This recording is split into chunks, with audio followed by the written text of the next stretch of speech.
We are going to get started. So, hi everyone, I am Nicole Lewis. I am the founder and creator of Art to the Extreme, home of the original Rainbow Crayon. And I'm so excited that you're here joining me tonight. This is my first Etsy U of 2022, and this is on the topic of branding. And Art to the Extreme, what I do is I specialize in customized and personalized crayon design for your gifting needs. I was the first person ever on Etsy to create and sell a handmade crayon online. And a little bit about me, I have 14 years experience on Etsy, just a little over, and I am an Etsy OG. So I have been on the Etsy platform since their beginning. And in the very beginning, at the time I was a teacher, I am a former art teacher. I taught art from a cart at 2 elementary schools for about 10 years until my first son was born. So my shop kind of went from a hobby to a side hustle to my teaching, and then it slowly developed into a full-out business. And when my first son was born in 2014, I made that decision to quit my day job teaching, and I grew my business and my Etsy shop, and I went full-time. And I really haven't looked back since. It was a very scary leap at the time. But a lot of the tools and information I'm going to give you today is hopefully going to make that a little less scary for someone maybe considering quitting their day job, or someone just starting off on Etsy wanting to be inspired and get, yeah, art education, woohoo! Yeah, I miss my kids terribly, but I'm able to help out in different ways now that I have more time on my hands and running my business. A little bit more information about my Etsy shop and why you are here to learn from me specifically today. On top of being on Etsy for over 14 years, I've seen every single change that Etsy has made over the years. I've grown with it, and so it gives me kind of a unique perspective to see things kind of in full circle. I just hit $1 million in revenue on my Etsy shop. I do this full time from my home studio in Noblesville, Indiana. And my husband, who was a principal, he actually quit his principal job a couple of years ago and worked in the business with me up until about a month ago. If anybody is in the United States at least and does this full time, you know that 2 people working with a self-employed income, it's very expensive to get insurance. So, but now I'm back in the studio full time, just me, and yeah. I am an Etsy Design Award finalist. In 2020, I made it to the top 10, placed top 10 in the kids category out of 4.7 million Etsy shops. And I have been featured in over 200 different media publications, gift guides, different TV, Good Morning America, Today's Show, and I get really, really, really passionate about PR and branding and public relations. My specific specialty is in the area of PR and media relations and branding, getting press for your shop. I did not go for school for any of this. I was an art education major and a ceramics minor, but I've had so much success in PR and getting press for my own business that I get really excited, because if I can do it, you can do it. And a lot of the tools I'm going to teach you today about branding will get you there, or at least get you in the right direction to start this. Checking in on questions. Perfect. Special education teacher. Love that. Love my fellow teachers. All right. So that's a little bit about me and my background. And all right, so you are here today to learn more about branding. Even if you're just starting on branding, this is going to be a perfect place for you to start. And by the end of this, I'm hoping to give you some small actionable steps that you can take today that will help launch you in the right direction of kind of getting a cohesive shop and look and feel across your social media channels, across your Etsy shop, and across the way that you brand yourself as well. But while business is about selling a product, branding brings the unique story of your business to life, making your products more special, more memorable to the buyers. And what your brand converts as a casual buyer, it's going to become a repeat buyer when you're utilizing this branding in your shop. Whether you're just starting off or ready for a fresh start, your brand should always be at the heart of your business. So today in this workshop, we are going to cover defining and creating a brand promise, developing a branded design palette, and that packaging and promotional materials that go along with it, customizing the appearance of your Etsy shop, integrating your core values into external marketing and customer service communications as well, because all of this works together for branding. So what is a brand? Your brand gives your business a personality and communicates who you are and what you actually care about. Your brand sets the tone for your business. It creates memorable impressions and helps customers know what to expect when they purchase from you.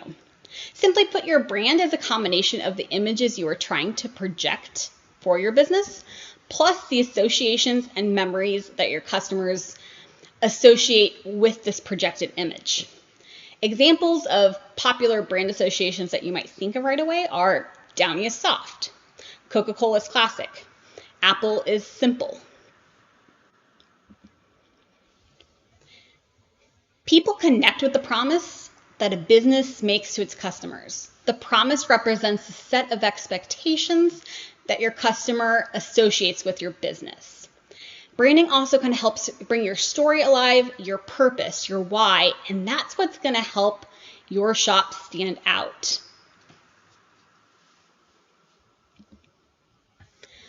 So why is branding important? It's like the most important thing, at least in my opinion.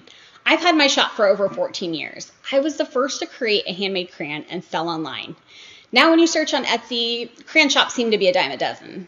But there's a reason that my work continues to be at the top of holiday gift guides, constantly featured by Etsy and in the minds of my fabulous customers when they come back and they purchase over and over again. But in a world where the next big idea could easily be copied or put on social media or created into a Pinterest or TikTok tutorial, buyers are still migrating to brands who work and share their story and purpose. People want to get behind a brand or an idea, and they want to know more about you and that personality. Your story is unique. It's a part of your brand, and it needs to be shared and shared and shared again. I think they say that you have to see something at least 7 times before you decide to buy. With branding across all your platforms, you want to share over and over and over, because you always are getting in front of new eyes, and people aren't going to remember that you actually shared that same photo or that same video 6 months ago. What's nice about what I'm going to teach you today with branding is that you can also repurpose some of this content in a way that looks cohesive and feels right for your shop. When it comes to scaling your brand or your shop, artist recognition, buyer confidence, and all aspects of branding are really important. And today's training is going to hit upon some of these key aspects of branding. I do encourage you to let this information soak in a bit. And if you're feeling overwhelmed at any point, focus on 1 or 2 main goals or improvements to work on in your branding to start. And then you can always come back to this training.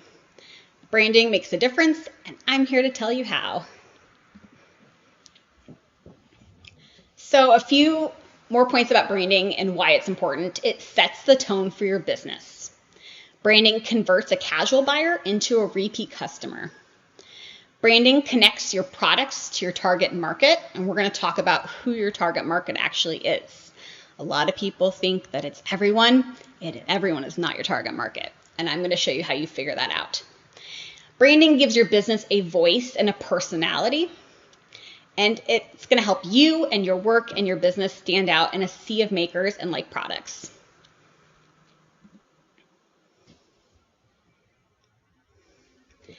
So defining your brand promise. So this is kind of one of the first aspects to branding, is your brand promise. So when thinking about the identity that you want to establish for your brand, it's best to start by defining what sorts of promises you want to make to your customers. This promise is going to provide a foundation for bringing your brand to life. All business decisions should align with this brand promise. People connect with the promise that a business makes to its customers. This promise represents the set of expectations that your customer associates with your business. Examples of some popular brand promises that you may or may not be familiar with. Adobe, they say, at Adobe, good enough is not good enough. Airbnb, belong anywhere. eBay, provide a global trading platform where practically anyone can trade practically anything. Nike, inspire every athlete in the world. And Apple, think differently.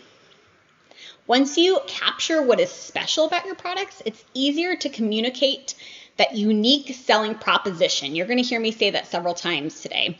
Unique selling proposition, or USP, to your target audience consistently.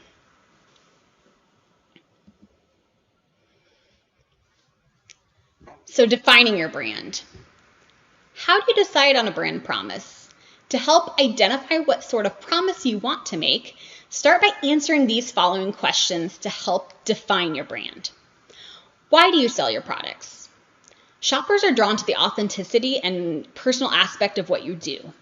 Think about how the story of your business or how you got started fits into your brand.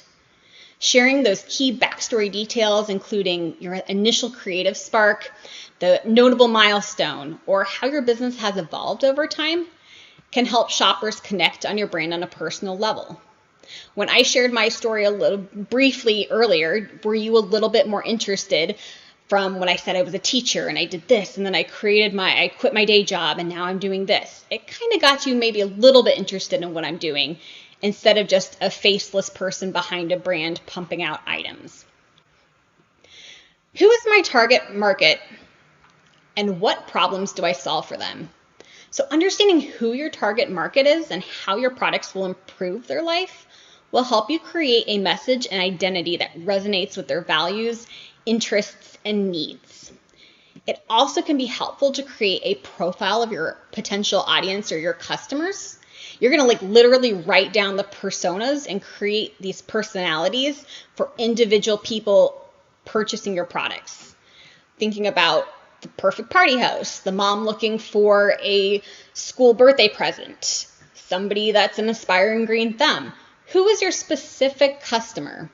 You're actually going to be being very specific, focusing in on their age, their gender, their income level, their cultural traditions, local climate, personal tastes, because these all have an impact on their purchase.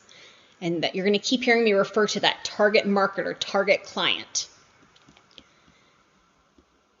At the very end of this too, I have an additional worksheet.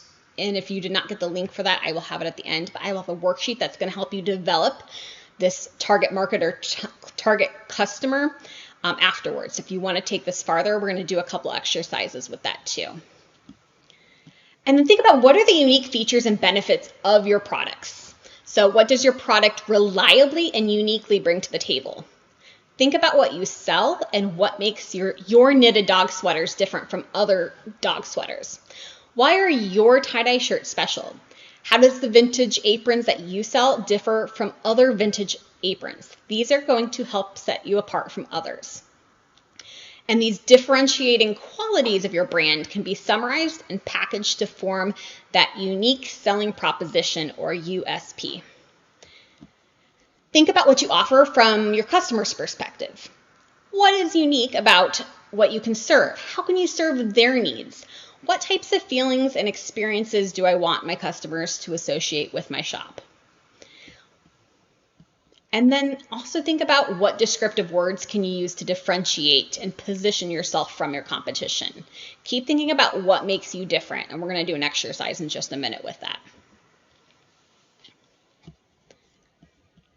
All right, so I want you, if you have a pen and paper or a notebook in front of you, I'm going to take a couple minutes to let you write something down. We are going to be doing a quick 20-10-4 exercise, or at least a very brief version of this, and I do encourage you to do this in full after the workshop, and that's going to be a part of some of the materials I will email out to you if you are interested in that email. So the 20-10-4 exercise. Think about the descriptive words that differentiate your business from your competition. Which words would you use and want other people to use about your work or your shop to describe those items? You're going to jot down a list of 20 words to describe your brand and exemplify the feelings and experiences you want those customers to associate with it. Then you're going to whittle that list down to 10. And then from that 10, you're going to pick 4. The 4 words that you choose are going to inform how to appeal to your target customer. For example, the person that creates pet portraits, their 4 words might be soulful, spiritual, accessible, and playful. It's going to attract different customers than the pet portraitist that is looking for something sophisticated, experienced, elegant, and chic. Both portrait brands will look quite different, even though they're both selling pet portraits. So if you have a moment, I want you to at least, 20, 10, 4 is the best way to do this, but we're not going to take tons of time to do this. I do want to see if you can focus in on your top 10 words for now. And in the comments below, once you've kind of thought about that, what 4 words would best describe your business? So I did this earlier, and my 4 words I came up with that kind of describe my work. I put personalized, multicolored, functional, rainbow. These are all different words that describe either my work or my brand, or when you visit my Etsy shop, these are words that would come up in emotions and feelings. Personalized, multicolored, functional, and rainbow is kind of what I came down to. In the comments below, I want you to type in your 4 words. I'm going to give you about a minute or so to try to focus in on some of that. Realistically, this exercise will take longer, and the worksheet that I provide after this will help with that. And if you're just joining us, my name is Nicole Lewis. I am the founder of Art to the Extreme, and you are here for the Etsy Branding Workshop. We are currently discussing the 20-10-4 exercise. So we are working on 20 words, 20 descriptive words that differentiate your business from your competition. What are 20 words that somebody would think about you or your brand? Think about emotions, think about colors, think about those descriptive words. Then you're going to whittle it down to 10, and then you're going to bring it down to 4. Awesome. Louise said simple, quality, entertaining, unique. I like that. I like the quality too. I haven't seen that one that often, and that's really important because some people are looking for, I would hope most people are looking for higher quality type of items. And that goes along with your brand promise too. Anybody else want to share their 4 words?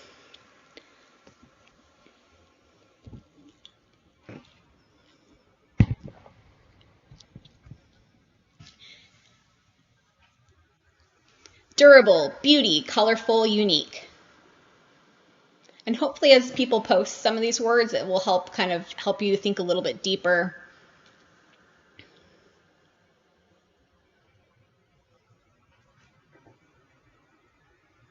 That's a great point. I'm looking at the comments. That's a great point too. I'm going to write that down. Language terms, yes. Language terms can be a limit for growing shops using tags, especially with other countries too.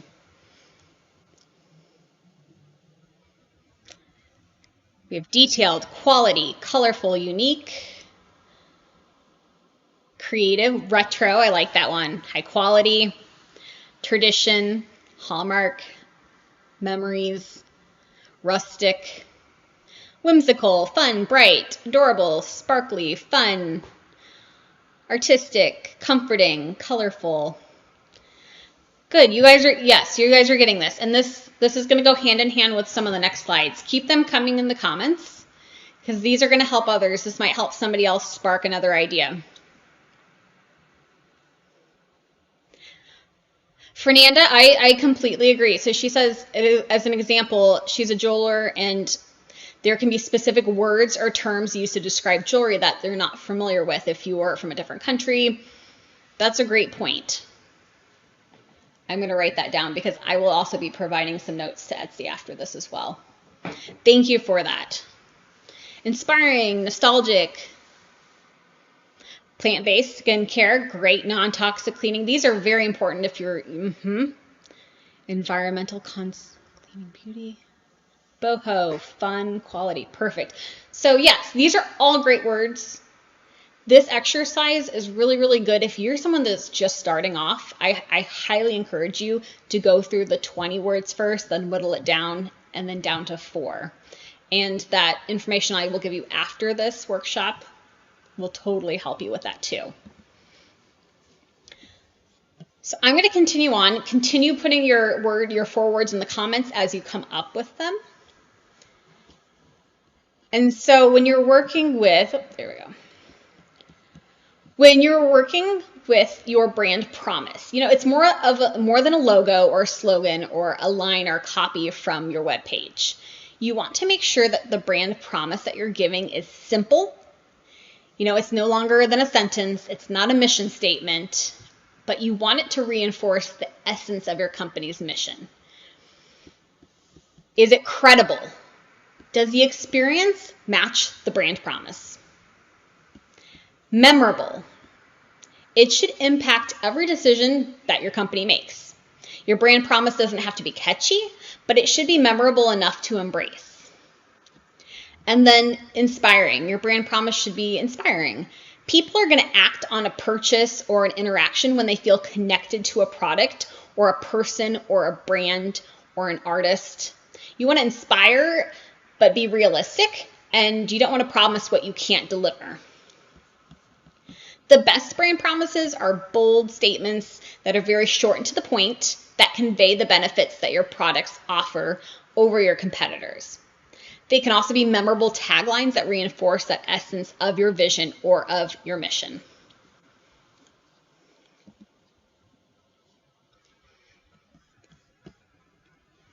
So when crafting your brand promise, don't try to be a lot of things to a lot of people. This is going to kind of dilute the message a little bit, and instead try to stand for one thing or 1 or 2 things in a big way.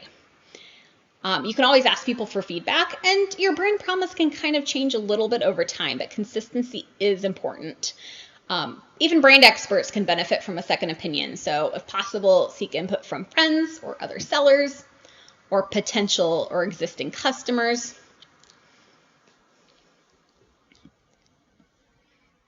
And so if you're having trouble kind of starting with a brand promise, this box kind of will give you a good format to start with. So every experience with blank, your business name, conveys, and then insert your unique selling proposition, that USP, and your key values to my customer.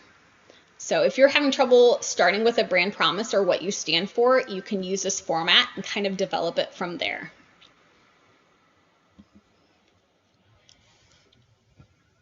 All right, so I'm going to take this one kind of slow because this is a little bit more information.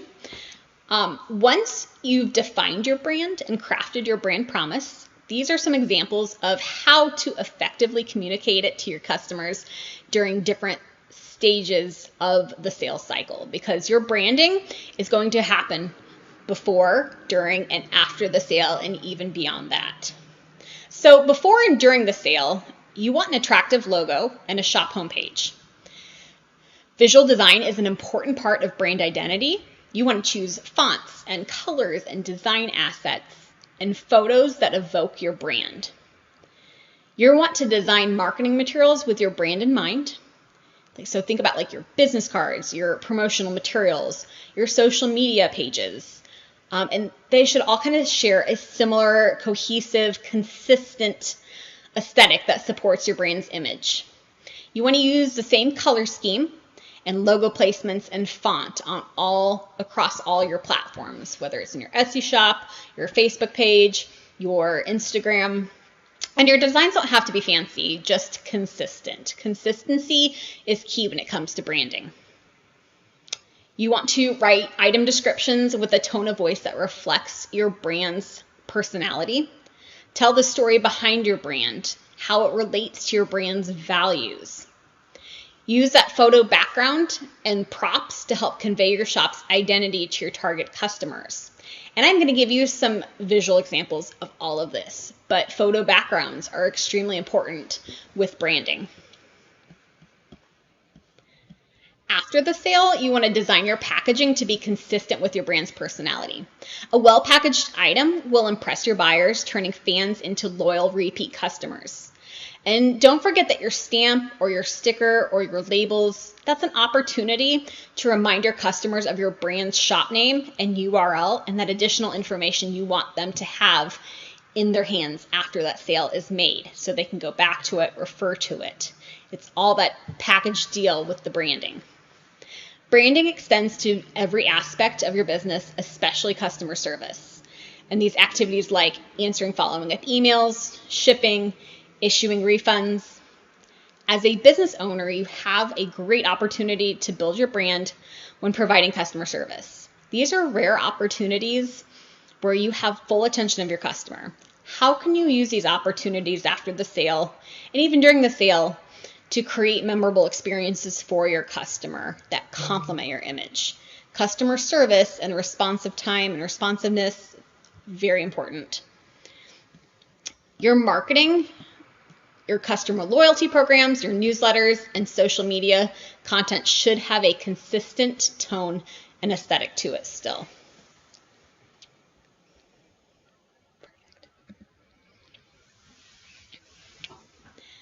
So developing your brand's design palette or the colors and imagery associated with it. The decisions that you make around your visual identity, it shapes the associations people have when interacting with your business. So similar to how your brand promise creates a foundation for bringing your brand to life, and establishing a brand design palette provides this reference guide for all the visual assets that your business needs, such as a logo, your business cards, your packaging, your signage, your product photos, etc. You want to create clear aesthetic guidelines informed by your brand promise that will help you illustrate this personality and the values of your shop while consistently connecting back to that target market we were talking about. The brand palette you choose doesn't have to be set in stone. It can change over time, but decisions should always tie back to what story and what style and what you want your business to convey to your target market. So if you think back to those 4 words that you shared in the chat, excuse me, remember those 4 words and what feelings or experiences you want those customers to associate with your shop. These 4 words will help inform that kind of distinctive style to your business. How would you describe your brand's aesthetic and why? Oops, going way too far. There we go.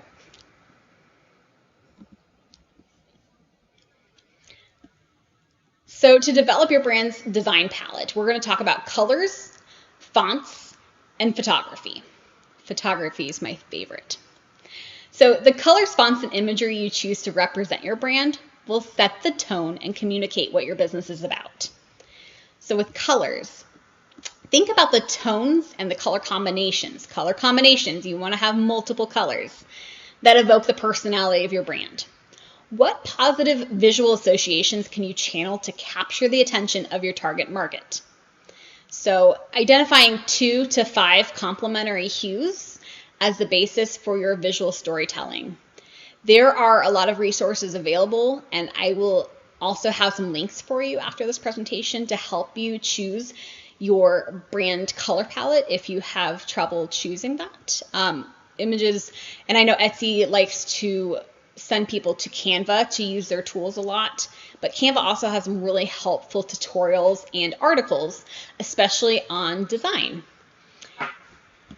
And then fonts. So tackling typography can be daunting, but the fundamentals, they're relatively simple. You want to make sure it's clear and readable. This communication should always be the primary goal. So first and foremost, make sure that the fonts that you're using, you're picking them out and that they are clear and easy to read.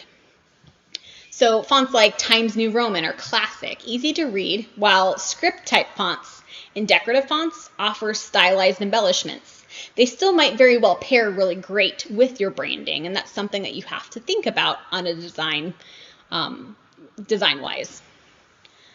So similar to your selected color palette, the fonts that you use are going to help set the tone of your brand as well. They go hand in hand with each other. As you explore your options, think about the outlets where the font combinations will appear. So Facebook, Instagram, your Etsy shop, your own personal web page, Pinterest. And think about even your logo, your product packaging, your marketing materials, your website, and beyond, because that's going to play a huge role in what fonts you choose, how many fonts you choose, and what colors. And then photography. So this is my biggest, when I talk about anything with public relations, anything about marketing, anything about branding, photography is my biggest stressor. And sometimes photography can stress people out as well, because not everybody has the budget to hire a photographer. Sometimes you don't even have the best camera. So we're going to talk a little bit about photography and why it's so important as well. Because shoppers make assumptions about your business based on what they see in your photos. It's important that your image reflects, the larger identity of your brand. If I head over to your Etsy shop, I'm going to immediately make a decision or judgment about, do I want to stay on this page any longer? Or did something catch my eye and make me want to continue scrolling down? Is it exactly what I was looking for, or is it hard to see? Photos should echo your color palette and your style aesthetic through cohesive backgrounds, thoughtful styling, sharp, high quality is important there, images. Blurry or poorly lit photos, blurry or poorly lit photos do very little to convey your product. You could have a really awesome product, but if you take a bad photo, it's not going to do much for selling. So it's really important that you have high quality photos to the best of your ability. And while the background and styling of your photos doesn't need to be the same in every image, you want to strive for a collection that's cohesive and complementary through similar tones and similar themes. Like if you look at, I'm going to be showing you some different shops, and yeah, here we go. So these are going to be 3 good examples to show you, and kind of on different levels. These are some examples of shops that I feel that are doing a great job tying colors together, their fonts and their graphics and the photography in a way that feels cohesive and unified and on brand for their business. So we're going to look at these 3 a little bit closer. So we're going to look at this first shop called Lula Flora. And in the comments below, tell me what feelings or experiences or images do you think these brands evoke? What does this make you feel when you look at it, or what really stands out to you? How do you feel about this? Enter in the comments below a few words to describe this.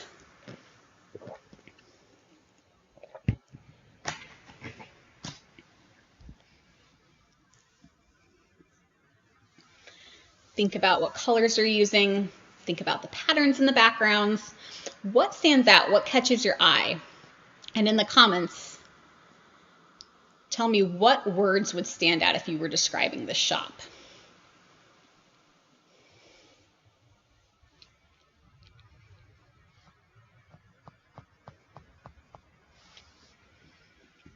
All right, bright, happy, witty, party time. Yes, youthful, uplifting, cheerful, happy, exactly.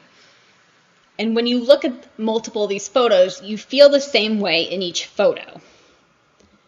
So we're looking at fun, bright, celebratory, happy. I personally like how the shop has the patterns in the background here in their banner, and it's kind of also reflective on their actual products, and the colors are even used throughout. It looks bright, it all looks cohesive, and I like also that from a marketing and PR and press standpoint, there are images with white backgrounds. There are images where the hands are holding the product for that scale shot. There are images with simple plain backgrounds. There are images of the product in use. And that helps kind of inspire a buyer to go towards those products and visualize how they're going to use those products in their own lifestyle or for their own party. So let's look at the next one. All right, so in this shop, we're going to do the same thing. What words or feelings, experiences, images do you think this brand evokes when you look at it? What comes to your mind at first?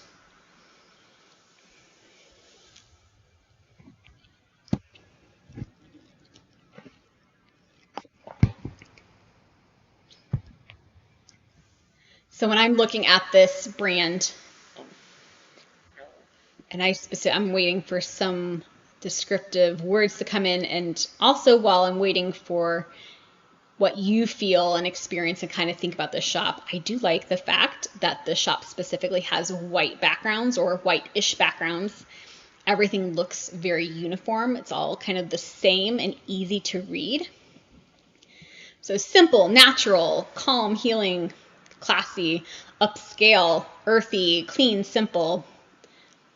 Great, perfect. Yes. Natural, artisanal, high quality. It has a totally different vibe from this one. Brands are totally different, gonna give off a different vibe. Love it. Yes, clean, simple, earth tones, calm. We're gonna do the same thing with one more shop. And so we have the shop right here. What feelings or what experiences or images do you think this brand evokes?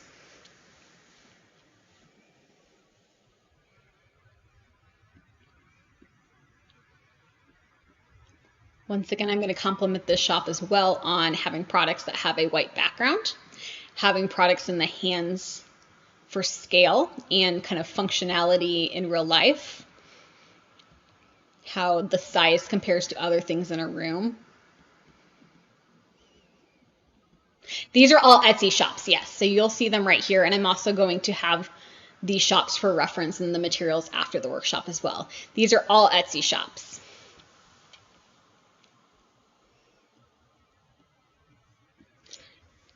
So what functional? Okay, so what words describe this?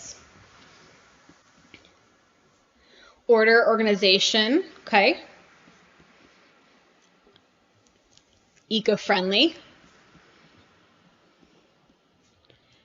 And while I'm waiting for more descriptive words to come in, I like that the shop has their brand promise right here at the top of their shop announcement. It says, "We are always moving industries," features functional products that are designed with your everyday life in mind. Simple, short, cohesive.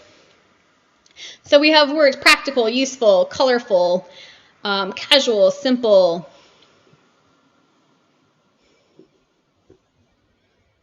So, and that's a great question. So they asked, what if I sell white products? All of my paper houses are white. So I would personally want to see your products to give you a true response, but having a solid color background, at least for one of your photo listings, will be super helpful. And I always like to think about PR and press standpoint, and even from Etsy, if you have your product on a solid color background for at least one of your Etsy images, it's easy for them to grab that image and edit out the background to include in a print gift guide or a holiday gift guide online, things like that. You want to have this mixture of images of at least on a solid background, white if possible, but that's not going to apply to everyone, just like you have white products. But having some sort of solid background that's an easy editable background for a magazine or an online gift shop to quickly grab that item and take out the background for them to place it in that gift guide. But you also want products that people are holding in their hands or something for scale, a lifestyle image. But that's a great point. Hopefully, if you can reach out to me and give me your shop name, I would love to take a little bit closer look at that one as well too. And someone says, I'm honestly not drawn to it. Okay. What makes you not drawn to it? And I will say that I've cropped like this, that is the top of their shop, but I did kind of filter this in. So it's missing some of the text and things right here. But, you know, it might not be everybody's vibe, but simple white background with colorful products. And that's okay. Easy breezy, you'll see what I have. Playful, eco-friendly, casual, kind of a retro feel to it. Great. But in seeing that, you can see that the three different shops all have three different feels to it based on their photography, based on their logos, the type that they were using. Excuse me. Once you've established those colors and those fonts and those photo styles that align with your brand identity, the next step is to incorporate each of these elements of that design palette into your shop's visual story. So we're getting into the part now that we're going to kind of show you how to incorporate it into your actual shop with your shop banner, your shop logo, and actually apply this to your shop. Okay, so I'm going to show you some shops that are a good example with a strong brand identity. This one right here, this is Bloom Owl. They are very well known for making personalized puzzles. And what I noticed right here is their shop banner is a great mix of similar type of photos, kind of that background feel to it, that kind of light, airy feel, but also with that pop of color. I love that they're showing the scale with big kids, small kids in a hand. And this is a great use of multiple photos in one banner. In their About section, which is another great place for you to shine branding-wise, in their About section, down here, they give a little bit about their backstory, but down here, it also talks about what their goals are. Our goals for great, what to expect from them. Great quality products, super cute designs, amazingly fast shipping, a real relationship with you. So they're kind of showing that brand promise in some bullet points, but it's important for a buyer to be able to look at that and know what to actually expect from that. Writing down a couple notes from some of the people in the comments. Perfect. Thank you for that. All right, so this shop from Lucy & Co., this one stood out to me to share because I liked how they used a very simple banner at the top. Their logo reflects the colors of their banner, and even the font is reflective of the icon or image that they're using here. And I even see some of the colors being used in some of their listings. Now, I will let you know I have cropped this, so they obviously have more to their shop than this, but I also like their About that talks about we have a simple mission to make the world a better place, a happier place, one gift at a time. They're digging into that personal story, what they're proud of, what they stand for. They literally say, proud of what we stand for, supporting local businesses, using local suppliers wherever possible, giving back to our community. So as a buyer, if I'm someone that likes the fact that they give back to their local community, that's going to stand out for me. It's important you could flat out say, this is what we stand for, and that's going to help you stand out from the crowd a little bit better. And then another one, and I think I'm personally drawn to bright colors since that's my brand, but this one was another where I liked the colorful logo. You can see the colors repeated in their shop icon. Simple, colorful banner. I can tell that they work with some sort of fabric, something. And in their line right here, it says felt. So now I can connect that fabric to felt like a party. Oh, I wonder what they sell. They must sell something that has to do with fabric or felt. And then I stuck their About section right here on the side too. Please, please, please make sure that you are using your About section. We're going to go into that a little bit more, but that's a great place for you to shine with your brand story, your brand promise, and a little bit about your background as well.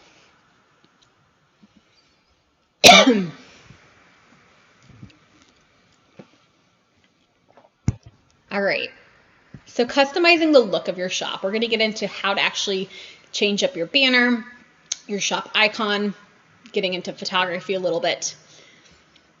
So your shop home is the virtual storefront of your Etsy business. It's often the first impression that your brand makes on potential customers. Strong, cohesive visuals are going to help the story of who you are and what's unique about your products. Beyond your amazing products, these assets are often what gets buyers really excited about purchasing from your specific shop. While you should always aim for consistency, this doesn't require everything in your shop to match. So don't get totally hung up on all the backgrounds have to look the same, or oops, I used that color instead of this color. Don't get hung up on that.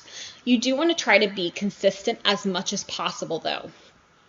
Instead, you want to create visual elements that complement one another as pieces of the bigger picture you want to illustrate. On Etsy, your shop icon, your shop banner, your product photography, and About section can all be customized to fit your brand and is a part of that branding. When you choose a shop icon, it's a logo for your business on Etsy. It's a small but powerful graphic that's going to represent your shop across the site. So make sure you choose an identifiable image that reflects your brand. A great shop icon communicates something meaningful about your brand using simple graphics and minimal text. And if you are new to graphics, if you need assistance, I highly suggest using Canva, or I personally use an app called Bazart. And that has 2 R's in it, B-A-Z-A-R-R-T, Bazart. That is my go-to, but a lot of people love using Canva as well. So when you're considering your shop icon, or when you're reanalyzing it if you already have one, a few considerations as you're creating this design. Is it easily understood? If you decide to use a graphic, make sure buyers understand what it depicts and how it relates to your shop. For example, Emma Makes Studio uses a clear illustration and a colorway that shows up often in their designs. Is it memorable? Simple, minimal icons tend to be more recognizable, making it easier for customers who have favorited your shop or purchased from you before to quickly recognize your shop in the future. So making sure it's somewhat easily memorable, that they can find it. Can you scale this down? This is an important one, especially if you have text. Preview design in a variety of sizes to ensure that your final selection resonates even when it's scaled down. It's best to avoid using too much text, which sometimes is hard to read at smaller sizes.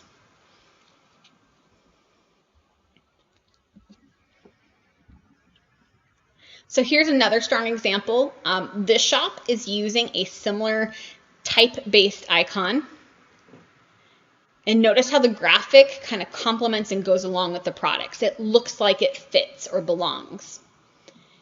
And even with the banner up here, matches the logo down here.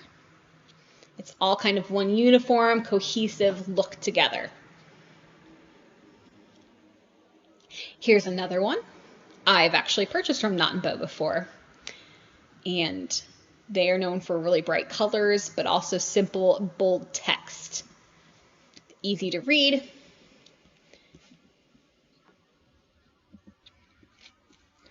So as we're getting to some shop banners, the shop banner tips, these tips are going to be really important and a great way.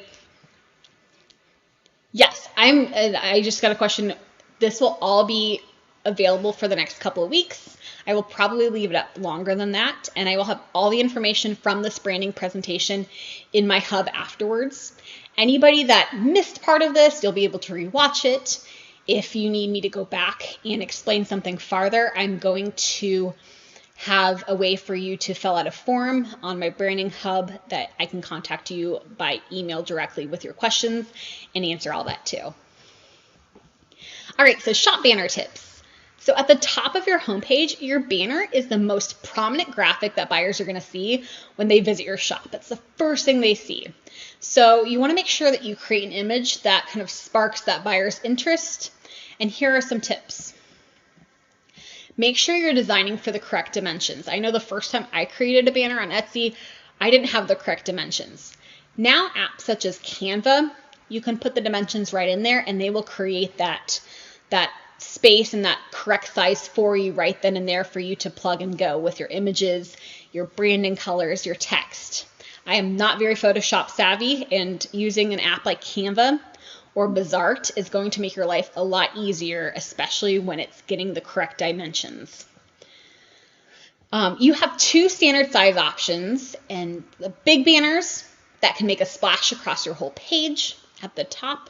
And then there's mini banners, and the mini banners on Etsy are best if you'd rather your shop icon and your listings take primary focus and they shift them higher up. So the big banner, which I go with, is kind of one of the first things you see. If you choose a mini banner on Etsy when you customize it, it's going to make all your listings become more of the primary focus instead of your banner.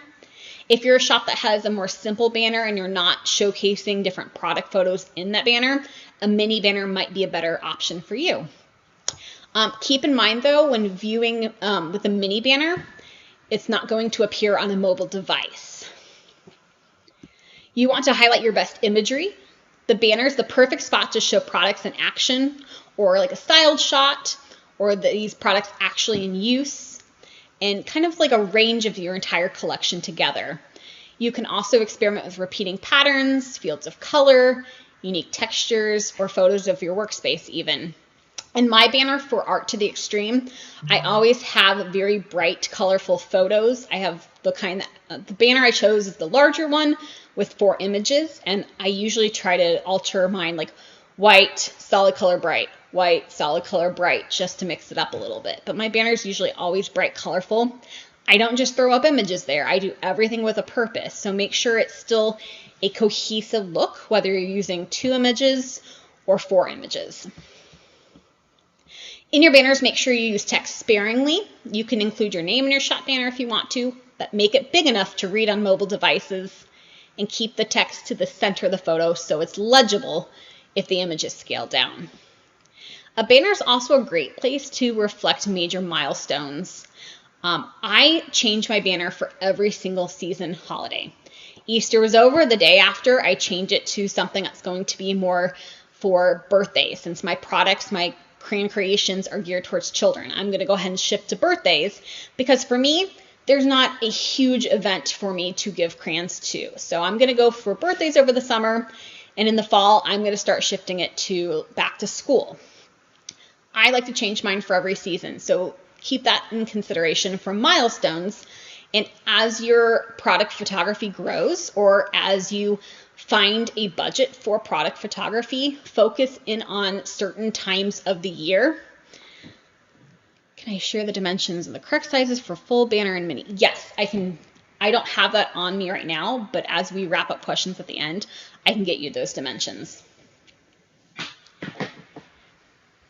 And okay, where was I? I was talking about the banners across. I'm always changing it for the seasons, and as you develop more of a budget for photography, think about styling your photos that you can change them out for the season. So if you're ready for your products to become a Christmas type of item, what kind of winter holiday themes are in the background of those items, and you change them out for season.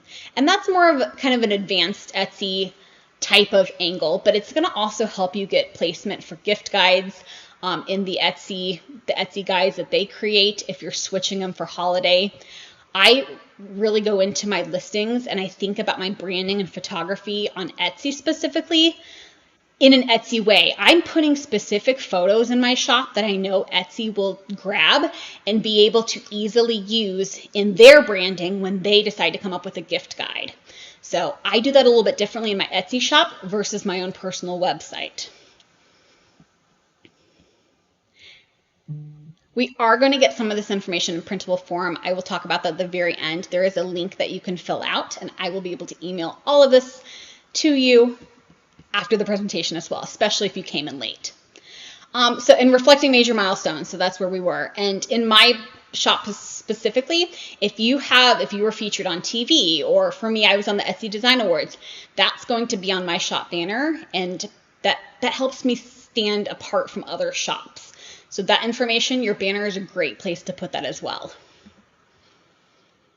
So here is an example of a shop banner. Thank you so much, Dawn. I'm glad this is useful. I tend to get really excited, so sometimes I talk fast, and I will have an outline of all of this. And you can go back when this is on replay, and you can rewind it and fast forward it and find the parts that are most useful for you and dig into that too. So here's a great shop banner. I like that it matches, the kind of feel to it matches the text in their logo here. So, and side note, this is my banner. This is one of my banners from a few years ago. You know that you're a good Etsy example when Etsy specifically pulls your graphic for a presentation. So this is actually one of my shops from, my shop banners from, this has to be 4 years ago maybe. And even since then I've updated this, I've doubled my sales, I'm in a different city, but same type of idea. This is one I would have used for back to school because you kind of see more back to school type of feel, supplies, bold colors. So I would have had this during the summer leading up to back to school, and that's what I would have used this one. But this banner highlights styled product shots that show the range of my shop and kind of also helps show scale with being held, the size of boxes compared to hands, and just something that's fun and colorful. Oh, thank you, Katie. I appreciate it. This is my first one for the year, so I'm hoping I'm not talking too fast, but I really appreciate hearing that. 5 pages of notes already. That's perfect. Yes. So if you are an Etsy Plus subscriber, you have access to advanced customized options that provide more control over the banner designs as well.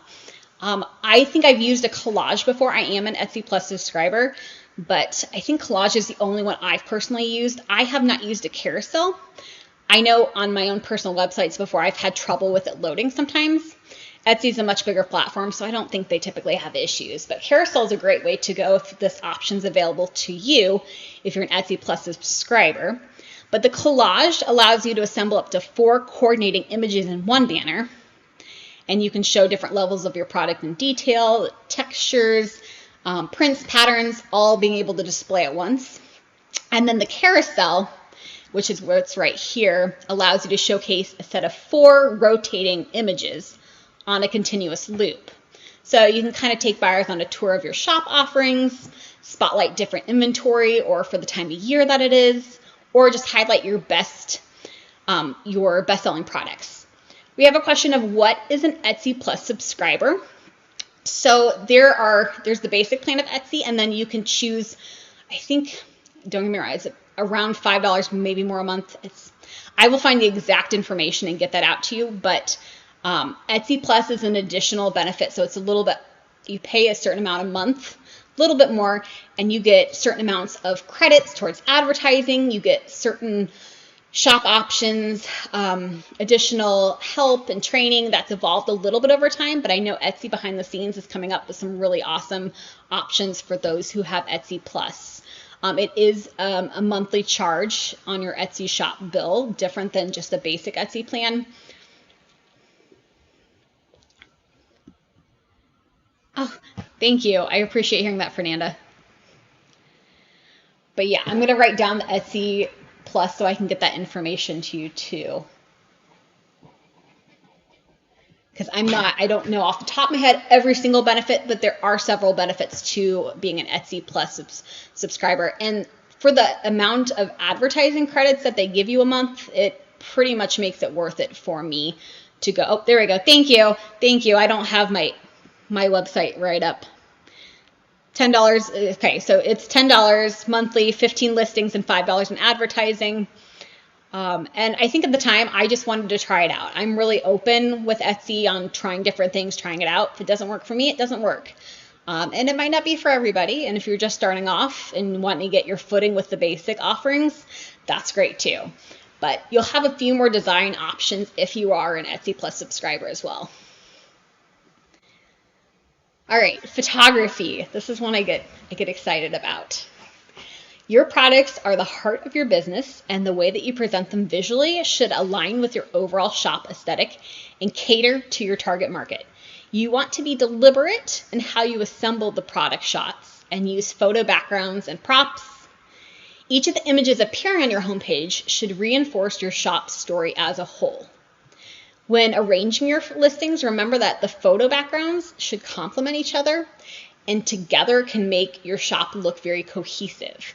All the backgrounds don't have to be exactly the same, and they don't necessarily shouldn't. They shouldn't, at least for Etsy. And a cohesive shop is one that's going to be more memorable, one that stands out in your mind a little bit. And a more memorable shop is going to have that repeat business over and over and over. Side note, I go into photography a little bit, especially in my other trainings. When I started Etsy, my product photos were horrible. They were horrible. I didn't have the budget to spend on photography. What was changing for me, like life-changing Etsy-wise, was there were a few Facebook groups that offered product photography in exchange for items. And where that's not always the best spot to hang out in forever. For me, as a shop with a very low, limited, no budget, I found my dream photographer there. Her name's Kiana K Photography. That's who I use for all mine. And she, out of the kindness of her heart, offered me a free photo shoot, did the photos. And, as a photographer, your hope is always that the shop will come back to you when they are ready to do photography, or they will sing your praises. And once I had her take my photos, I was sold. I have kept her almost all 14 years I've been in business, and her photography has become a part of my branding. It kind of even helped define my branding. The bright, bold colors in the background that my shop uses, the different props that are used. If you're trying to figure out where to put your budget, my biggest thing is photography. Photography is going to give your brand so much more credibility, reliability, give that brand trust. If you're a new shop, you are working towards that brand trust. A lot of what I teach in my other workshops are about public relations, getting your business in the news, getting those as seen in hits for your website. So that helps build that credibility and that brand trust for people to come back to you. Because on Etsy, like I said before, crayon makers now are a dime a dozen, but people continue coming back to my shop because of that customer service, that reliability, the good quality photos, all of these branding aspects that play hand in hand. And at the center of that, besides my work, it's the photography. Photography is going to help you get on TV. Photography is going to help you get into gift guides. Photography is going to help Etsy decide that your product photos are perfect for their next gift guide. You can have a wonderful product and a wonderful shop, but if you have poor photography or poor lighting, you're not doing your work justice. And I could go all day on just product photography, but I will leave that for another workshop. But photography, so important. And once again, so this is a screenshot from my shop a couple years ago. Featured items. Within designing your Etsy look in your shop, you have the option to feature a few listings in your Etsy shop. They're kind of like the big things that your eyes draw to first, and you have options for this. Think of your featured listings as like a brick and mortar window display just above your shop announcements. This is the perfect space to attract buyers with your most eye-catching inventory, kind of cherry picking 4 items that best represent your shop's aesthetic or look or that story.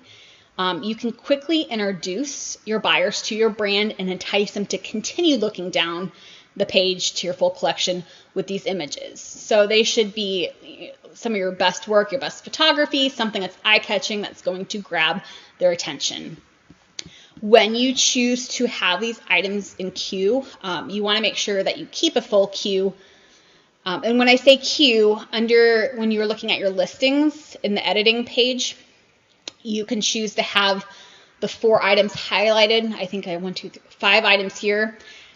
If one sells out, it's going to disappear off of there. And if you don't have other items backed up in that list to replace it, it's going to look blank. And I've seen a lot of even popular shops not do that. And then the shop it looks like you've neglected that part of your shop. So make sure that you have multiple items in queue. So if something sells out, another image is there to replace it until you can move it back around the way that you want it to look. But be consistent with your imagery. Your featured images should be cohesive in the terms of styling so the buyers get a clear and immediate sense of your brand. Choose the listings with main focuses that coordinate well with the terms of the background, the lighting, the color palette. For this example, I'm showing my items all actually have white backgrounds here, and they're not even perfectly white for some of them. But if you look at my shop now, I have different colored backgrounds. So it doesn't all have to be the same background either. This was professionally shot. This was professionally shot. These are with my iPhone, and you can tell this one's even over edited a little bit. It's an older photo. You can tell the backgrounds aren't perfectly white. Not the end of the world. Do the best that you have with what you have. But it definitely doesn't have to all be white backgrounds. Pamela asks, where do you find a photography that knows Etsy? So if you were looking for a photographer, I suggest heading to social media, head to Instagram, look at the brands that are your favorite brands, things that stand out in your mind, but then also with that branding, what photographer is going to help your product shine? My photographer, Kiana, she uses very bright, bold colors. in her work, and especially working with my brand. Another photographer is going to have a totally different feel. It might be more of an earthy, naturalistic type of feel. Check social media. Check out all your favorite brands that are very well-known brands. A lot of times the brands will tag photographers as well, so it's easy for you to look up the photography. But I would definitely start on social media. And if you really want some reliable choices, I have probably 10 to 15 photographers that I can give you information for too. But social media, and that way you can also get a range of pricing too, because not all photographers are the same. And they're going to charge different amounts based on clientele, their history, studio rental. For some of my product shoots, I've rented a studio. She's out in Arizona, but she's rented a studio that I've paid for and models, and she has them sign releases for the children that are in my photos and things like that too. So there are a lot of benefits to hiring a photographer, because if you have one that's doing it correctly, they're getting releases signed for the kids, so you can use those in your work. And if it gets put on TV or a magazine, you can use those. So there's a lot to it behind the scenes, and I'm more than happy to answer any questions about finding a photographer too, because not all photographers are the same. Mix and match. So try highlighting different product combinations to show buyers how well different items work together, or items that might complement one another. And then keep it fresh. Rotate your feature sets periodically, using the space to spotlight new products, special offers, discounts, depending on what time of the year it is, maybe some different holiday products. If you have Etsy Plus, you have advanced customization. So you can do a mixed grid layout.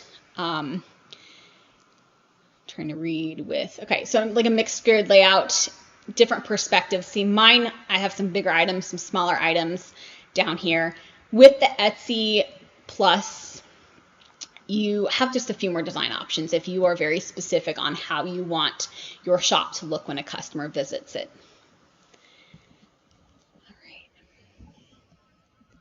So I went over some of these already. Just make sure you're keeping a full queue, that you have items to replace as items sell out. Be consistent. Try mixing and matching different combinations and items that pair well together, and keep it fresh for the holidays. And then your about section. I feel like this section is neglected. Make sure your about section is filled out. You have space that you can have a video about your brand, show your studio, show your hands at work, show what's going to tell the best side of your story and get people interested in you. It's at the bottom of your homepage. This is where you can tell the buyers what inspires you, how your products are made, and the story about how or why you started a business. Because shoppers come to Etsy to buy from real people. I'm going to repeat that again. Shoppers come to Etsy to buy from real people. They want to know your story. They want to know about you. Getting to see the person behind the products will give them greater confidence to make a purchase and trust you. Learning your personal story will inspire loyalty.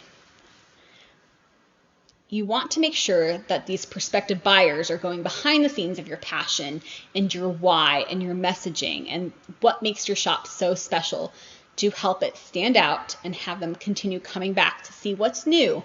What have they been developing now? It can also kind of spark unexpected opportunities, including press coverage, collaborations, and new opportunities. And that's a lot of things. Those points are all things that I've been able to take part in because of my about section, getting myself out there, being on video, being present for my customers. I've been able to have some fabulous collaborations with a lot of big names. I've done stuff for the Oprah Winfrey Network, the Ellen DeGeneres Show, Sephora, Microsoft. My kind of specialty is pairing myself and my work, crayons, with a brand that has nothing to do with crayons. And these opportunities come from putting yourself out there, being on video, getting that practice, sharing your story, and making it a person. People buy from people.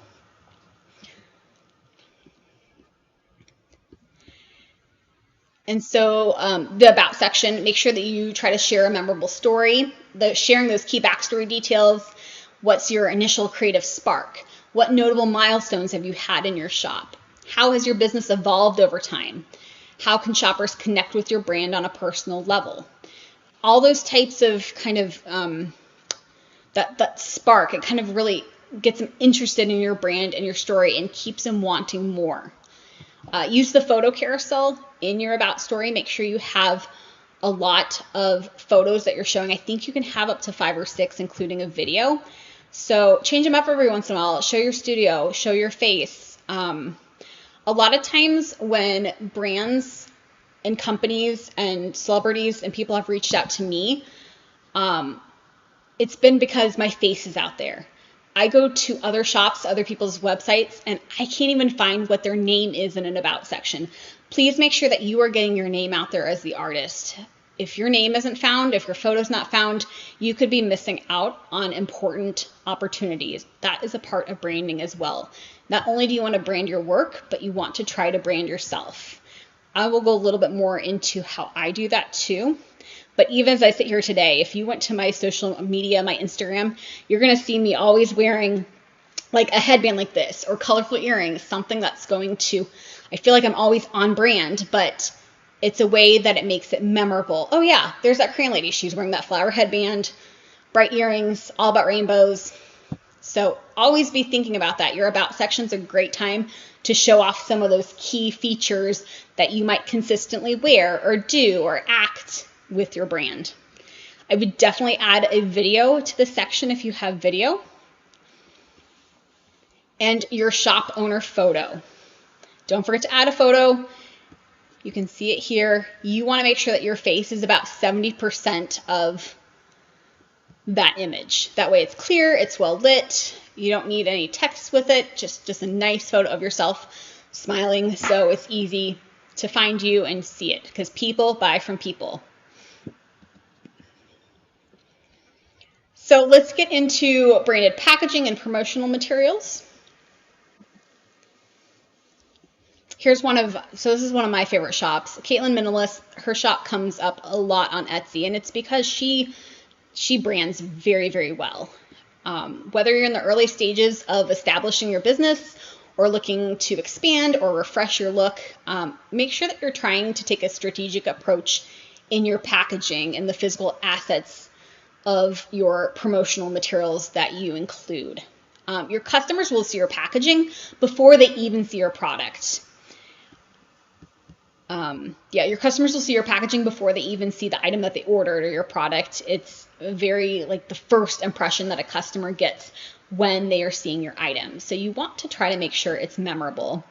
When creating packaging and marketing materials, reflect on your brand's promise and design palette to cultivate that cohesive, recognizable presence in your shop. It's also important to consider the impact and the impression that each component of your packaging and marketing materials has on your target market.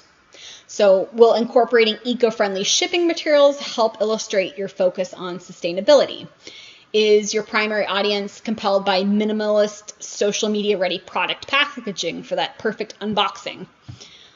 What in-person resources can you develop that will delight potential shoppers and keep your business at the top of their mind? And also keep in mind that your tape on your packages, business cards, you want to make sure that those are great places to have your logo, your website, so they can continue coming back for that information. So let's go over some ideas that can elevate your product presentation and build your brand following. You want to prioritize product labels. The labels that you attach to your product will make them easily recognizable and enable your biggest fans to track down your business after your initial sale was even made, to repeat sales over and over. Being consistent with this, like the buyers that continue coming back to shop from my personalized crayon sets, they know what they're getting every single time. They know that when they buy a set of personalized crayon names from my shop, that they know exactly what the packaging's looking like, where everything is, and it's ready to gift. This format's going to depend on the nature of your products and how you plan to communicate this brand to your customers. So think about like your custom stamps, your stickers, your sewn in fabric labels, your like maybe engraved metal tags, paper hang tags.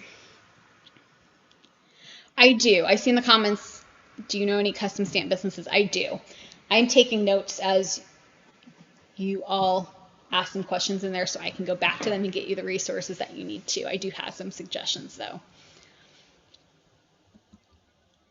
Your packaging, your product packaging plays a variety of roles, from ensuring the integrity of your product, making sure that you're actually getting what you order, and it really provides that first impression look for your products of what they buy. It's also, packaging is important with the materials, the ingredients, the sizing, the important information that needs to be communicated on that packaging while still presenting your items professionally. Developing a practical system for scaling, if you hope or your business is growing, can be helpful as you plan to sell your products wholesale at some point. If you are someone that is hopefully looking to sell wholesale, or maybe that's already in your game plan, while you might be willing to take steps to professionally package an item when you're selling one or two at a time, think about, as you grow, you're going to want to make sure you're not spending too much time physically putting the packaging and those products together, because that's going to kind of take away from the cost, your time it takes to create those products and put that item together to sell for wholesale. And you don't want to make sure that you're spending too much money on the packaging if you're wholesaling as well. So think about that as you plan your packaging, and think about, do you have plans to scale, and what does your packaging or labeling look like from a wholesale standpoint. Here's another example of packaging. Incredibly beautiful. If I got this gift, it's all together. It has a nice use of the product right here. The labels are clear, easy to read. It looks like it's ready to gift. I would love to get this. And some more.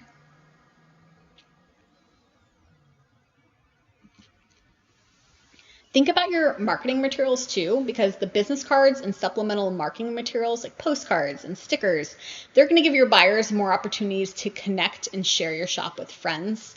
Something fun I did a while back was I had a really fun temporary tattoo.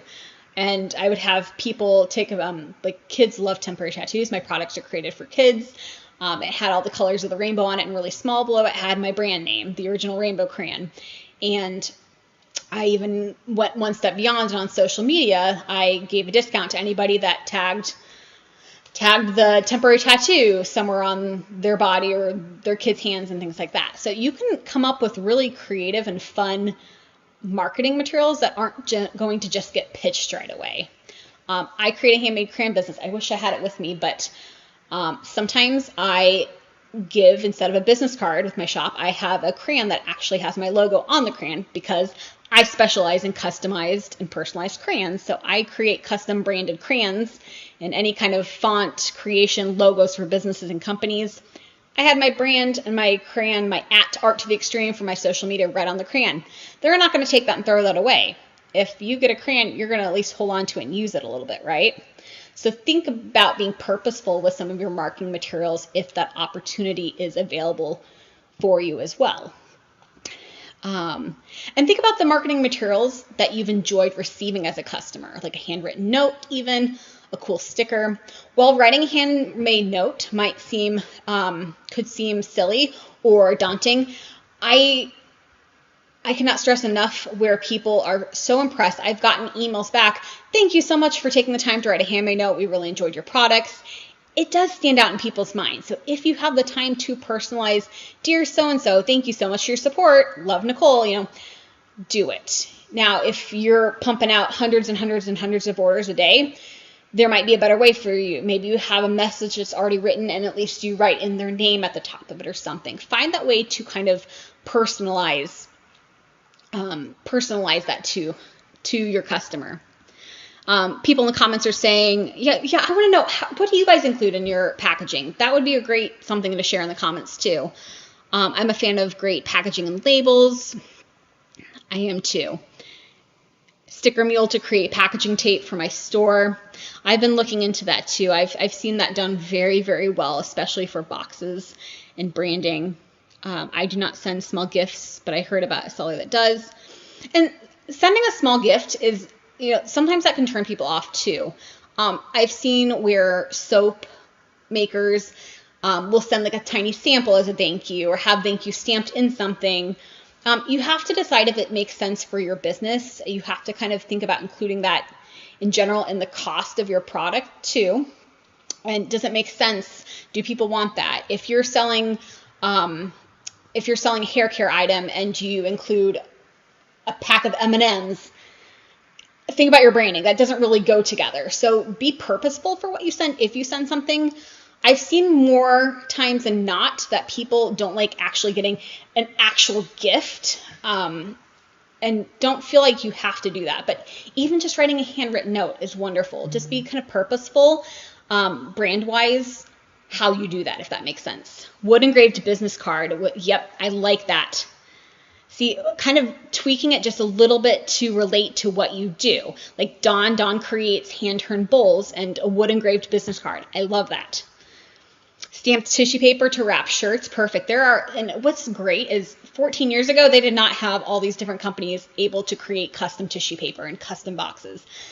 We've come a long way. So getting that branding, while it can be expensive, can make all the difference, and for that product, that high quality look to it, and have customers coming back for more.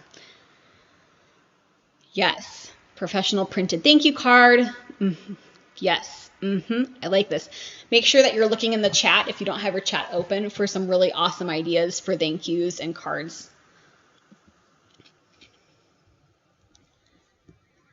Also think about branding as if you're selling in person, you want to make sure that your colors, the whole look to your shop, even if you're selling in person, also still remains true to that branding that you've worked on.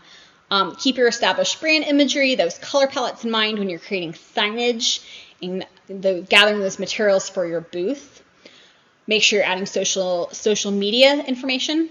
When you're selling in person, although it might cost a little bit more, think about getting branded bags, something for them to carry your product in that has your bag, because they're going to be carrying that around the rest of the show with your logo on it. And people, if they see bag after bag or package after package with your branding, they're going to be a little curious why everybody's carrying that around and why they haven't seen your stuff yet. So use that as an opportunity to brand your shop, and so it still remains top of mind, memorable.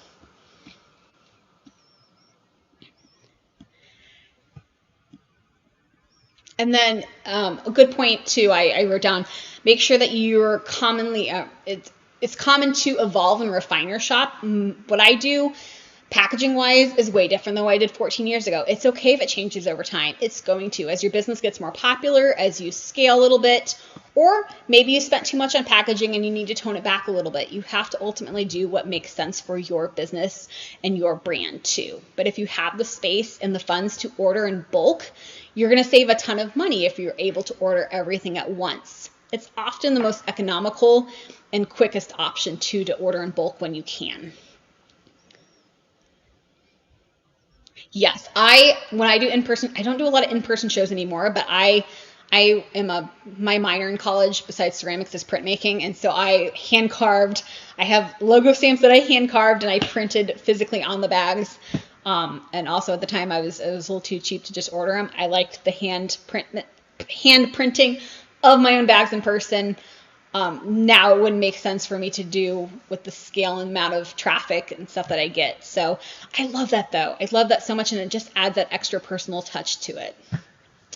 We're getting towards the end. I know I went way over on time. I think a lot of these Etsy U's are about 2 hours, and I originally gave myself an hour, but we're still going to keep hanging out on here, and I'm going to hang out afterwards and answer some of your questions and stuff too.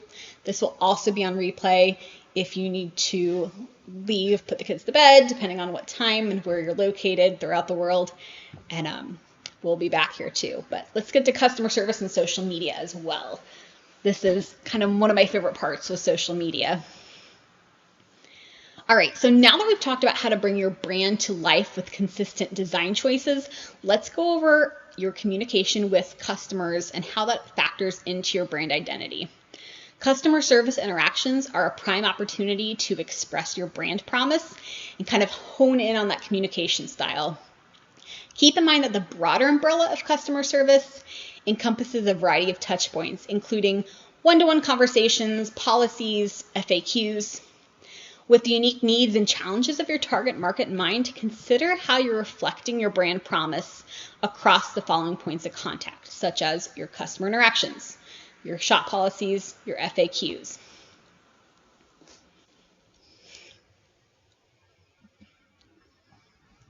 So, maximizing your customer interactions. The direct messages are one of the most immediate and personal touches of your brand. Whether you're responding to a product inquiry, answering a press request, or addressing a customer concern, quick response times and an empathetic and value-aligned approach will leave a lasting impression. Positive one-on-one interactions can turn into everyday shoppers, into a proud brand like cheerleader for your brand. I know a lot of us with Etsy, the Etsy Star Seller program, which we'll talk a little bit about.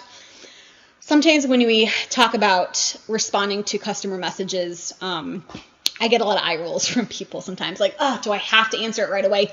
And it sometimes produces a stress to have to answer back. Highly, highly suggest using the auto response tool, and it's a great way to sneak in some extra information for your customer until you can respond to their questions. So if you were, I think mine's still on right now, but if you were to send a message on Etsy, right now it would respond back with, hey, thanks so much for reaching out. I'm going to get back to you in about 24 hours or less typically. In the meantime, visit us on my Instagram page. Check out my Etsy featured seller YouTube video. Check out my featured item. I can steer them in the direction of places that they could possibly answer their own question, or fall in love with my brand, my story, and have more of that in their mind the next time that we're communicating with each other. That automatic response tool for your messages that you can set up in your direct messages area is perfect for that. What information can you put there? Your Instagram, your social media, what can you put there? Sign up for my mailing list. Want a discount code on your first purchase while you're waiting? Sign up for my mailing list here. These are all great things that you can include in that first point of contact if you can't get back to a customer right away. Oh my gosh, 2:30 in the morning in the UK. I'll try to go a little faster. But make sure that your interactions are positive, and that way people come back. People radiate positivity. They want that good interaction with you. Creating prepared responses. Did you know that you can actually have multiple messages with a click of a button? It will send the response back to them. So mine, often I will have somebody, especially during the holidays, say, hey, can I combine shipping? Can I go ahead and switch shipping? I need to do X, Y, and Z, and I need to go this place.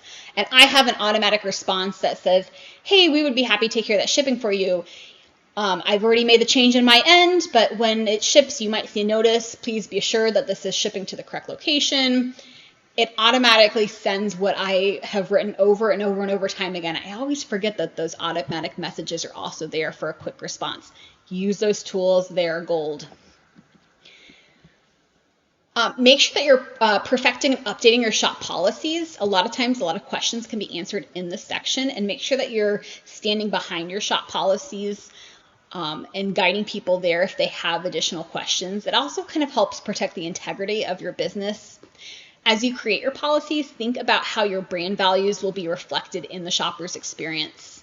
And if you do the legwork of having clear shop policies ahead of time, it's going to save you some time and hopefully some headaches or heartaches dealing with customer service issues in the future. More information is, sometimes they say less is more, but in your shop policies, I feel like more clear, concise information is better than not having enough there and having to double back. But it's a great reference point for future communications. It serves as a practical application of your brand promise and what you promise. Where can we see an example of a well-done auto response message? I'm going to make a note of that. And I will include that in the information that I email out after the YouTube live. It'll probably be sometime tomorrow or the next day. But I also want to give you time real quick. If you are interested in any of the presentation materials after this, I do not have your emails or a way to contact you outside of this. I don't want to spam people with information that they might not be interested in. I have a link. I'm going to include it at the end.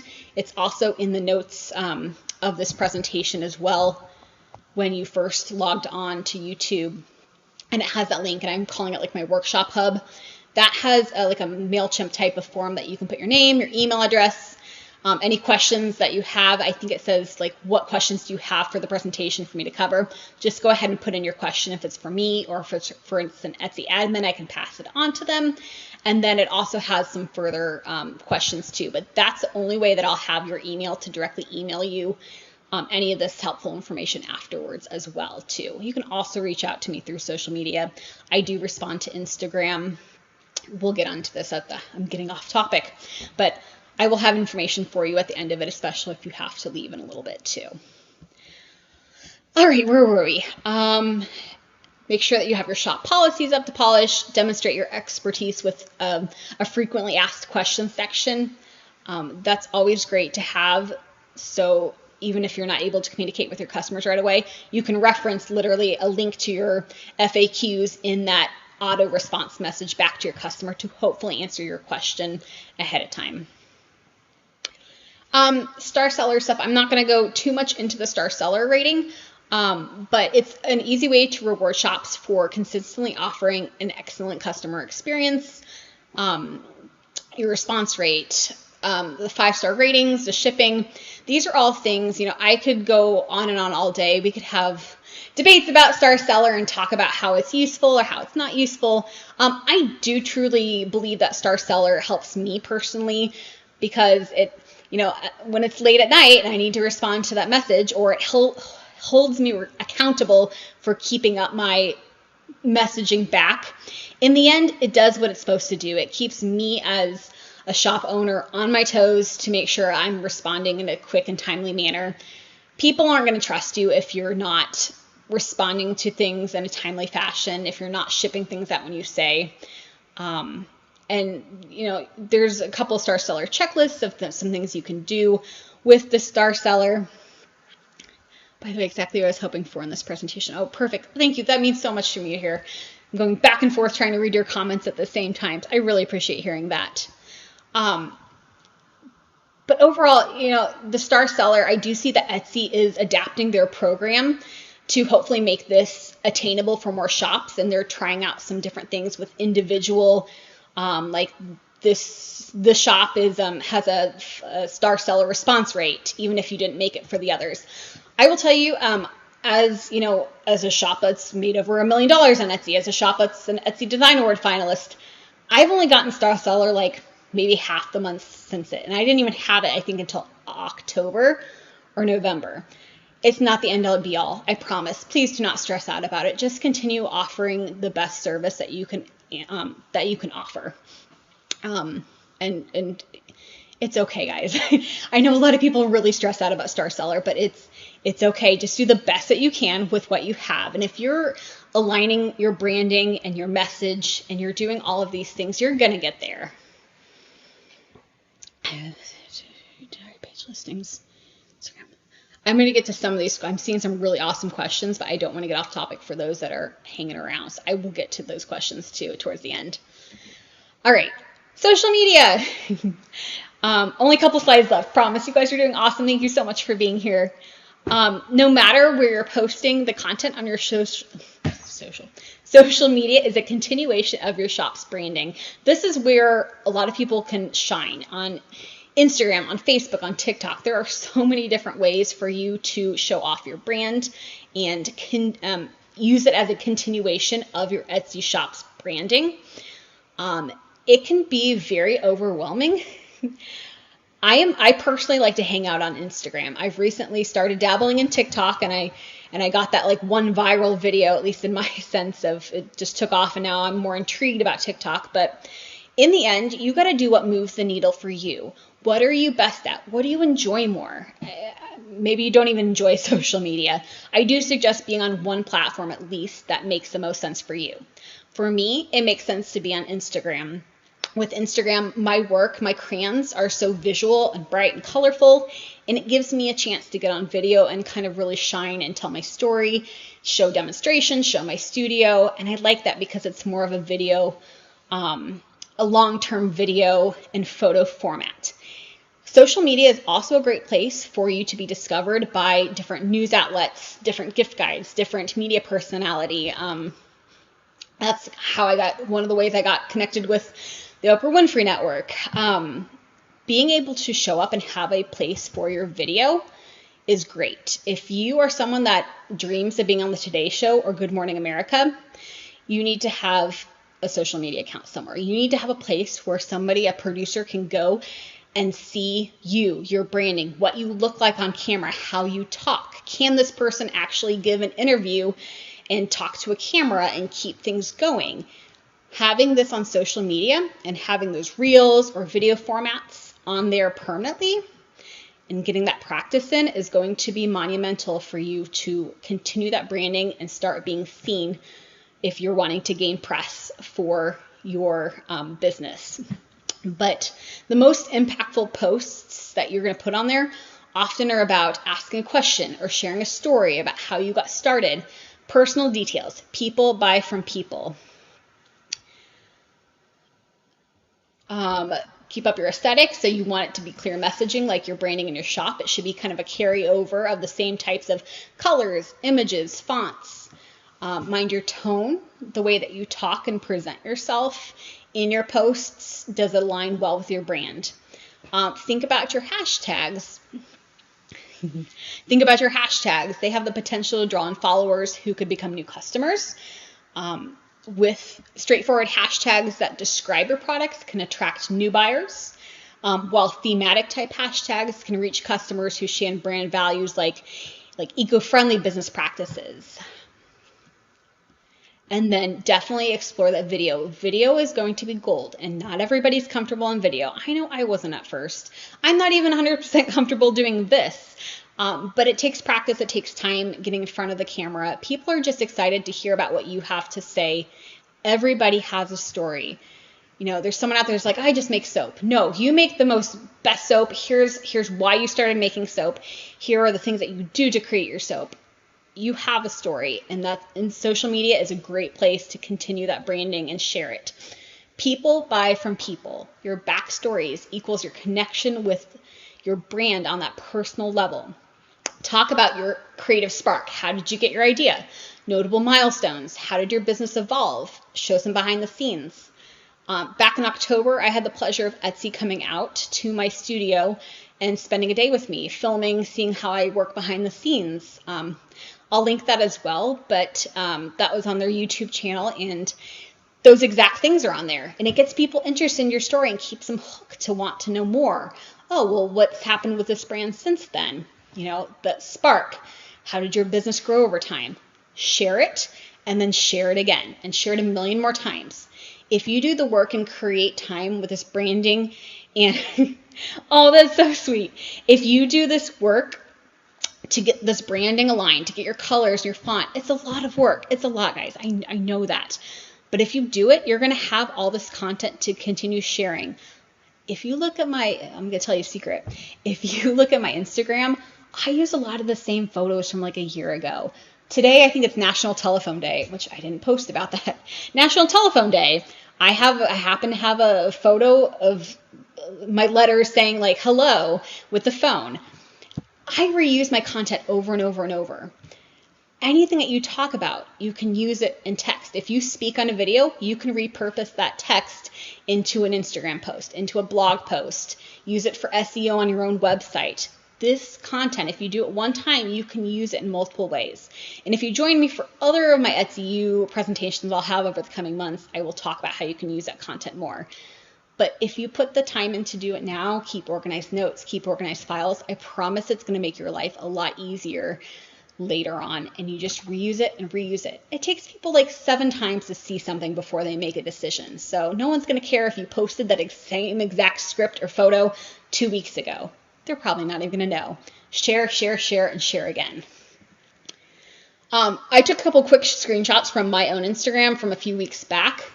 I spend a majority of my social media time on Instagram. My work is so visual that Instagram provides a great community for me to showcase that work. I link my products. I share press I receive. I interact with my customers and supporters on a more personal level. So I do branding through my own social media. I think I told you before with like, you always see me with like some sort of headband or some sort of, I'm trying to find it. Of course, it's not in a lot of these, but bright colors, the headband, the colorful earrings that I'm wearing. You also see me use a mix of products, a mix of quotes, my products actually spelling out words, press and media features. But every time I have a media feature, I use the same branding. I use the same banner across it with a logo and a product of a product that I've created that was featured in that press.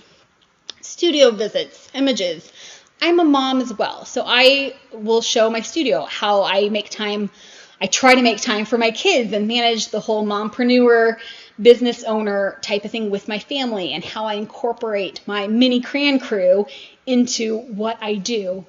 I share gift guides with like-minded brands.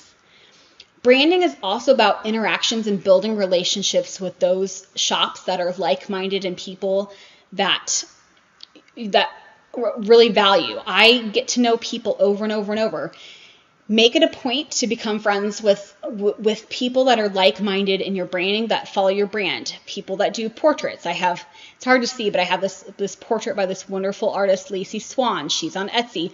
She created a painting in her style. It's still branded for me. It's my rainbow skirt. It's me, but I'm also able to share her work while still staying on brand with mine. And I do a lot of these gift guides and posts that I'm trying to also bring in their audiences, introduce my audience to their audience when it's reshared. It's all about branding. Everything is done for a purpose on my page. And if you dig a little deeper, you're able to see why. But I use bright colors, similar fonts. I share my experiences, and I work through and show my video there too. Even places I film or take photos in are branded. If you look at this ball wall, this is in my basement filming studio. I specifically picked an Etsy type of orange to help catch Etsy's eye for opportunities like this that did not exist before. So I have solid orange walls where I can tape something for Etsy possibly. I have a rainbow ball wall I collaborated with another brand on called Bright Lab Lights, and I used their colorful balls for a ball wall. I make these opportunities for branding, but also at the same time create content for these friendships, relationships that I've had.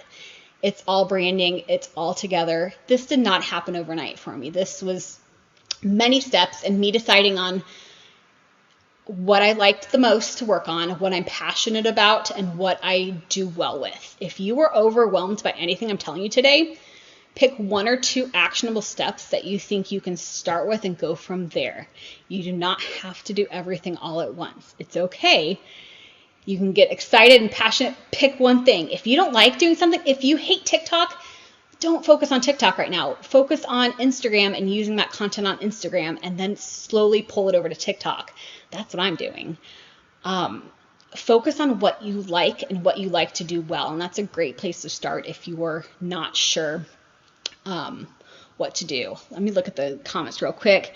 Yes, you can totally attend my other presentations. The next one I think I'm going to have is how to get press for your business. It's going to have to do a lot about relationship building, being present on social media and things like that too, and how that all ties in.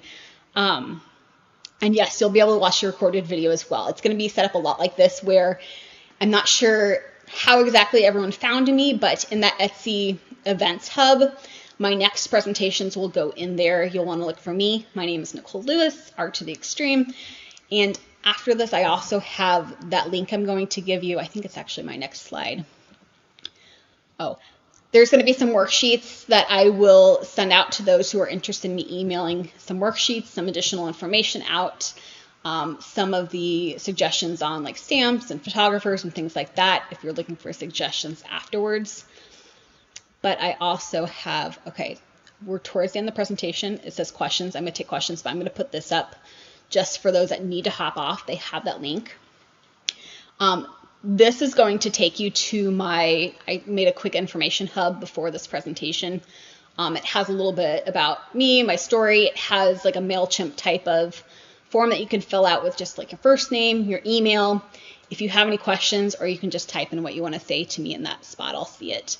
And then I also offer like a pick my brain Oftentimes when I'm speaking, I do a lot on Clubhouse. If you've ever used the app Clubhouse, I get a lot of Instagram. If you reach out to me on Instagram, I do answer my Instagram messages personally. I don't have anybody that does that for me, but sometimes they get caught in my filters or in the requests for a long time.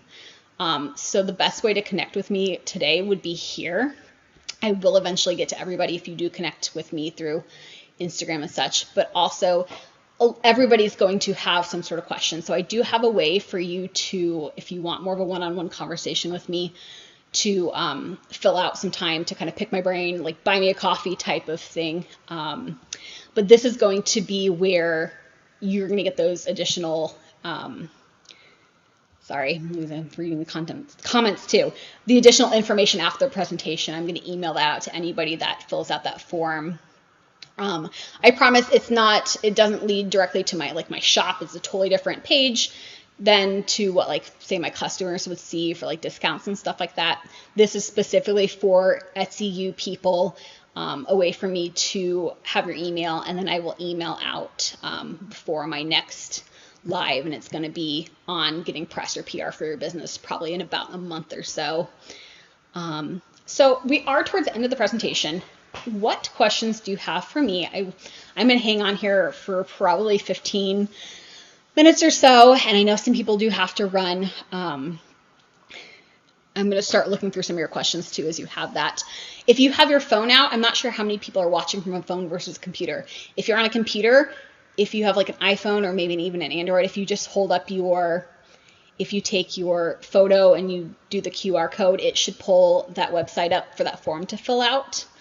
Just give it a second once it comes up. And then if not, I have the link right here. It's kind of a long, obnoxious one. I also have a Shopify kind of as a hub for like my about page and media and press and things like that, if you poke around on my website a little bit. But it's kind of a long, obnoxious one, but I have a direct link also in the description of this YouTube live as well, if you don't want to type in that. And if you don't have time for that either, just reach out to me on Instagram and I will send you the information as well. So let me look at some of your questions if you have anything for me right now. Best Etsy coaching. Thank you so much. That means a lot to me. That means a lot, and that gives me some confidence to do this because I am not, my major was art education. I'm good at talking to people, but I do not have an official license or specialty in PR and all that stuff. This is all from trial and error, me making relationships with the right people in the media and pairing up and just putting myself out there. I think I shared that I did some work with like the Oprah Winfrey Network, Sephora, the Ellen DeGeneres show. I've created products for. I've done tons of like celebrity parties to help get my work in like People magazine and stuff. And if I can do it, you can do it. There was no like magic like person I pay. No, paid press is not earned press. I've never paid any advertising except for I do Etsy advertising. It's just smart to do that. But outside of Etsy, I've never done any advertising for anything. It's all been relationships, connections, word of mouth. And if I can do it, you can do it. And I get really passionate and excited about teaching others how to do that. And branding, setting up this branding is the first step in getting there too. So let's see. Do you have to get permission when you do those gift guides to use other people's photos, information? So a lot of times when I post gift guides, they are really close friends of mine. And when I say close friends, I don't know them personally necessarily. They are people that I have been in the same loop with on Instagram, people that we just support each other through commenting on each other's posts on Instagram, I've collaborated with several makers on Etsy that are just absolutely fabulous, that I've built these relationships over time. I either had something that interests them or they had something that interests me. They knew somebody I wanted to be in contact with or I had a contact for them. And it's relationship building is so crucial over time and continuing to interact with the people that you want to surround yourself with. So for the gift guides I put out, I don't get permission just because if their stuff's out there on Instagram and I'm helping with like direct links to their products, it's in the end, it's helping them. It's creating content for them to reshare on Instagram. It's creating content for me to relate to. That's not just my stuff, sell, buy all the time. I love doing that through gift guides, and it also gives people ideas of what to pair with items that when they purchase from me as well, such as ideas for Easter. I need the press presentation. Yes. Oh, yes. Local press is great to start off with. Oh, I could go on and on all night about press. This gets me very excited to have this presentation. So please come back for when I do getting press for your business, because I am super excited and passionate about that topic. I don't have a coach program. There are so many people out there that are coaches and experts and this and that, and I do really feel passionate about my knowledge on getting press. I do have, you went to that first slide about my business, and there's over like 60 different logos, Forbes, Oprah Winfrey, big names. I did that all myself, and I'm like, you can do it. If I can do it, you can do it. So I don't have a coaching program, but on that link that I have right here, I do have, if you scroll down, a Calendly of my availability, and it's basically like a pick my brain. I value other artists' time. I value other artists' time, other people that have these specialties. A lot of times when I want to know something, I just want to know it now. I either want to find it or learn about it. I just want the right person to talk to give me that advice or that contact information or something. And sometimes it's worth me buying them a coffee. I live in Noblesville. Some of you are in Australia. So I do have a Calendly link that is basically like a pay what you can type of thing, where there's like 15 minutes if you just have a couple quick questions, want me to look at something beforehand and give you some very direct answers.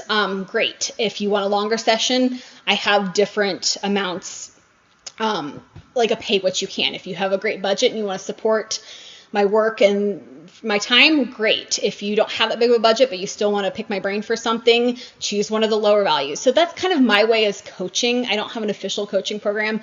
I love giving advice to people. I believe that advice should be free when it's there, but I also value those that have done the work before me. And I know a lot of times I've paid people for their times just to get some answers and things like that. So that's kind of how I approach that. If that makes sense, because after events like this, I'm going to most likely have hundreds and hundreds of messages. And please, if you just continue reaching out to me, it might take me a little bit to get back to you, but sometimes it's easiest to reach out via email or to set up a time to talk with me for 15 minutes one-on-one. That way I can really look at what you have, your shop, your questions, and dig a little deeper and get